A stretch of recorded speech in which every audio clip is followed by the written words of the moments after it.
Masih di Tafsir Al-Misbah, saya Hilbram bersama Pak Quraish, dan pada segmen ini saya akan mempersilahkan kepada Anda, kepada pemirsa yang ingin bertanya langsung tapi tidak sempat hadir datang ke studio untuk bertanya kepada Pak Quraish. Anda ingin tahu siapa? Kita lihat. Assalamualaikum, Abi Quraish Shihab. Kita dianjurkan untuk menggunakan pakaian takwa.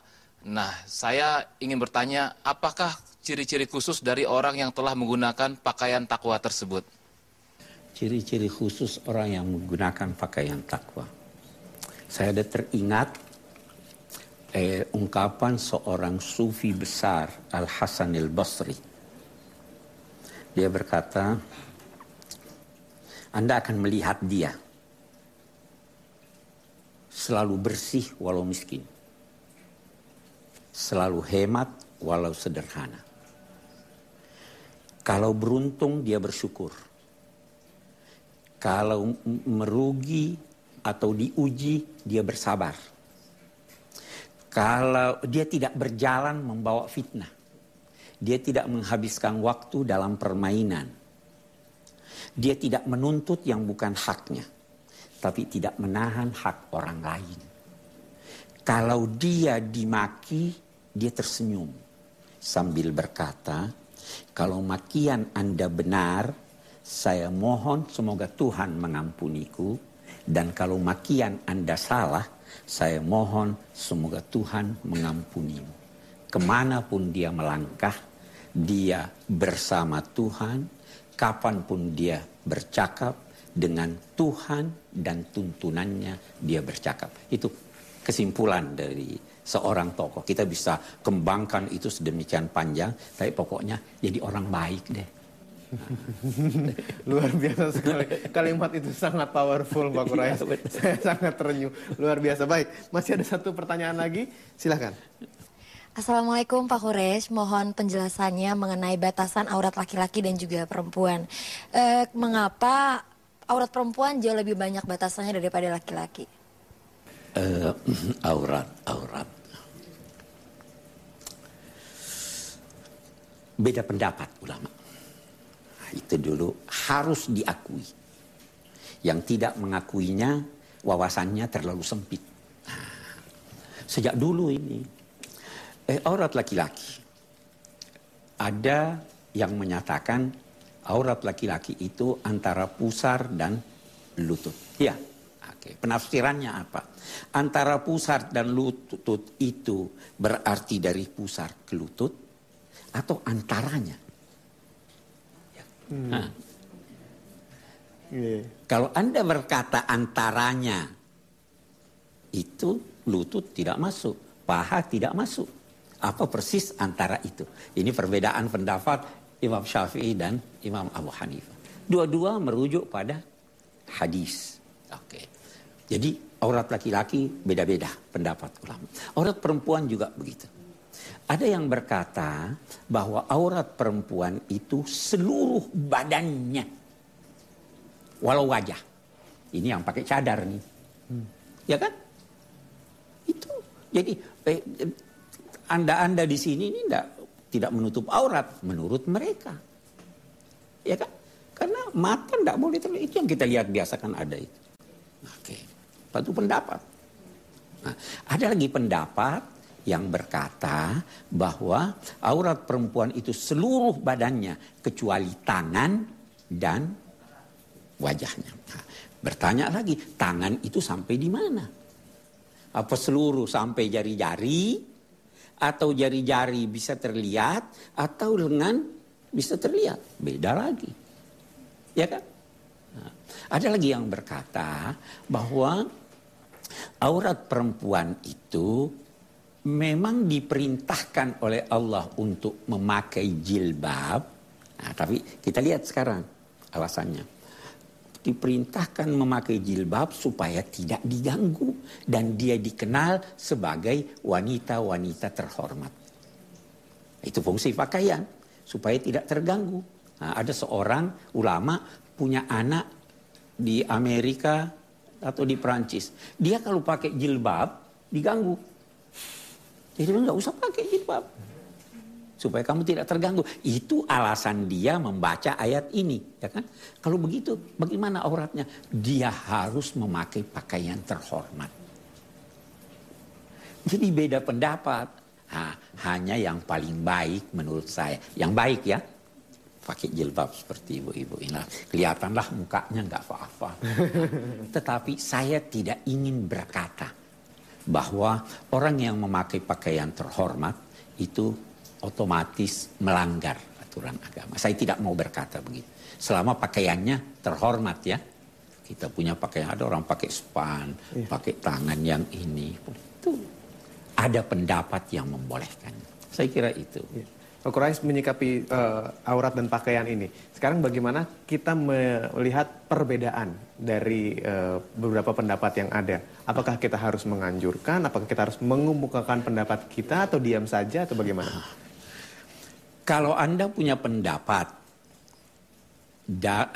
kalau Anda seorang petani ingin mengajukan pendapat dalam bidang kedokteran, wajar enggak? Ya kan? Tidak harus Anda kemukakan pendapat Anda. Ikut aja apa maunya dokter. Ya. Dokter bermacam-macam. Ikut siapa yang Anda percaya. Tapi kalau Anda seorang dokter, diminta pendapat, dan Anda bisa bertanggungjawabkan pendapat itu, maka Anda harus menyampaikannya. Menurut hemat saya seperti ini. Bahwa Anda mau ikut saya atau tidak, itu terserah Anda. Anda mau ke dokter si A karena Anda lebih percaya dia, silahkan. Saya tidak bisa marah. Mau ke sini silahkan. Begitu juga menyangkut perbedaan pendapat ulama. Siapa yang tenang Anda ke sana? Ya kan? Jadi Quran itu diibaratkan dengan hidangan Tuhan. Semakin kaya seseorang, semakin beragam hidangannya. Iya. Oke, bagus. Sekarang itu pengundang. Marah enggak kalau saya ambil teh, sedang yang lain ambil kopi? Senang aja. Anda jangan marah dong kalau saya ambil kopi. Karena ini dihidangkan. Jangan paksa saya ambil teh. Nah, begitulah dengan pendapat-pendapat yang dikemukakan oleh para pakar dalam bidangnya. Iya. Saya kira seperti itu. Terima kasih jawabannya Pak Quraish. Kami akan segera kembali. Anda tetap saksikan Metro TV.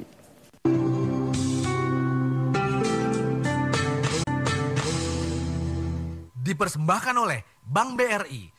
Didukung oleh Masih dalam tafsir Al-Misbah membahas mengenai surah Al-Araf ayat 24 sampai 29.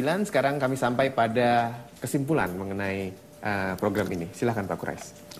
Baik, saya kira kesimpulan kita yang pertama, Allah telah menyiapkan bahan-bahan untuk kita gunakan sebagai pakaian. Fungsi pakaian itu paling tidak ada 4. 1, menutupi apa yang buruk, menutupi aurat dan apa yang buruk dari jasmani kita. Yang kedua, dia menjadi hiasan. Yang ketiga, dia membentengi kita dari sengatan panas dan dingin. Yang keempat, itu berfungsi membedakan seseorang dari yang lain.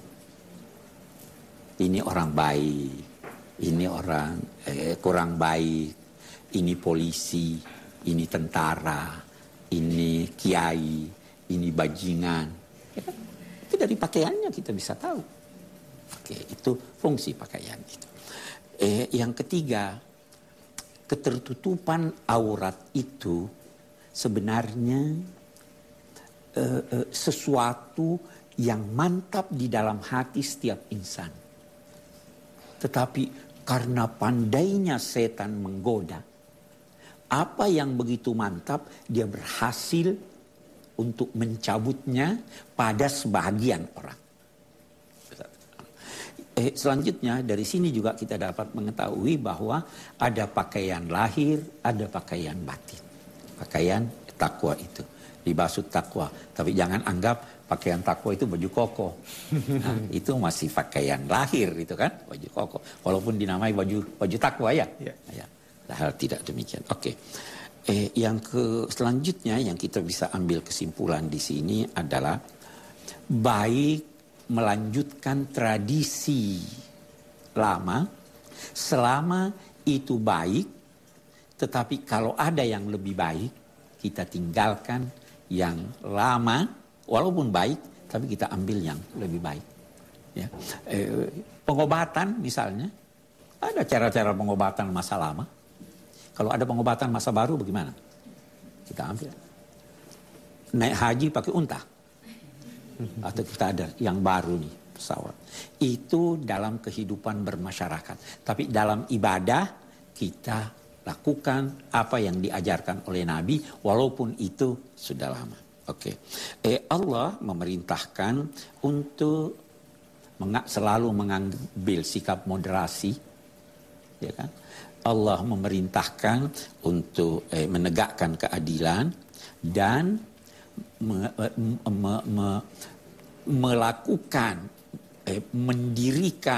melakukan aktivitas yang baik pada seluruh persada bumi ini.